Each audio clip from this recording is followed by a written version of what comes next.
you look at every cancer institute, Cancer Research UK, American Association for Cancer Research, literally every cancer institute says, the less meat you eat, the better, especially red meat. So how come we have been evolved to eat meat, but it just gives us cancer? Would you end this with precisely why we as humans are not carnivores? First of all, I don't know what people mean by carnivores, because I'm pretty sure people who call themselves carnivores, they're not like removing everything from a burger and just eat the meat. But right. There are a lot of things that we could, I guess, touch on. One of them is like we really don't have any tools except our intelligence to deal with meat. For instance, we can't run. I mean, I'm like, when people say like we are, hunters or we are carnivores, I'm like, bro, you can't even catch a squirrel. Right.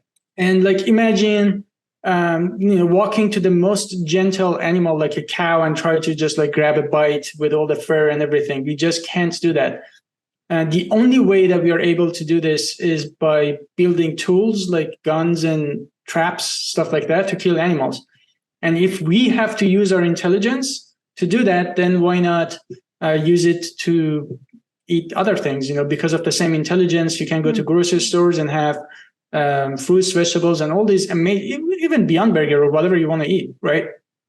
So why are we using our intelligence in a way that we hurt animals?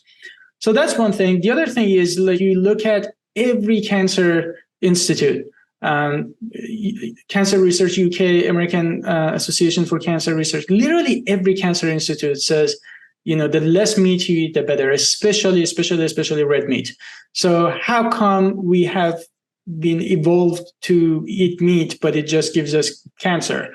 Cholesterol is directly related to cardiovascular diseases, and there's been studies that they actually fed cholesterol to herbivores and carnivores, like other animals.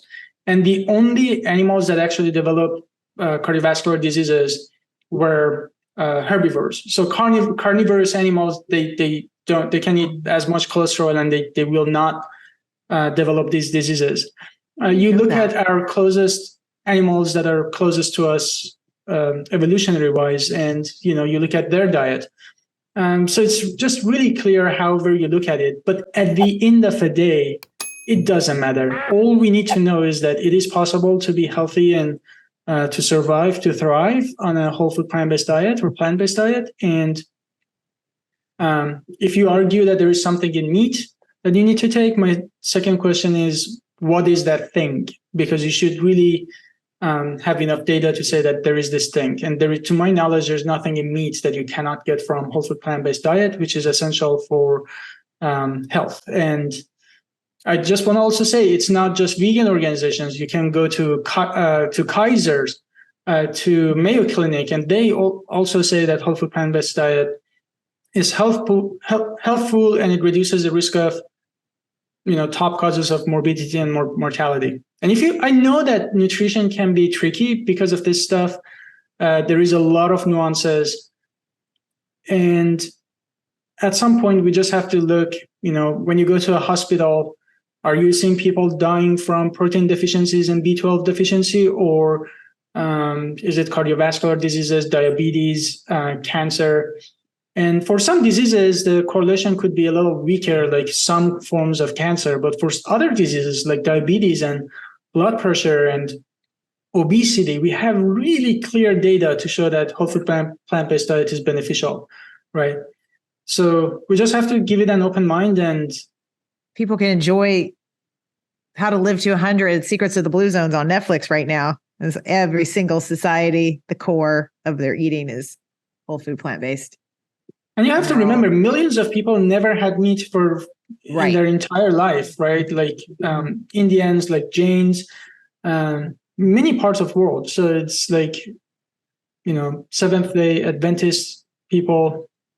And I say that there could be times that eating meat was essential for human survival, But the thing is, we are not talking about then, right? So yeah, horses were essential for transportation at some point, but today, if you insist that we need to still use horses, I think we can agree that horses are not good solutions for today's quality and quantity of our need for transportation. So right.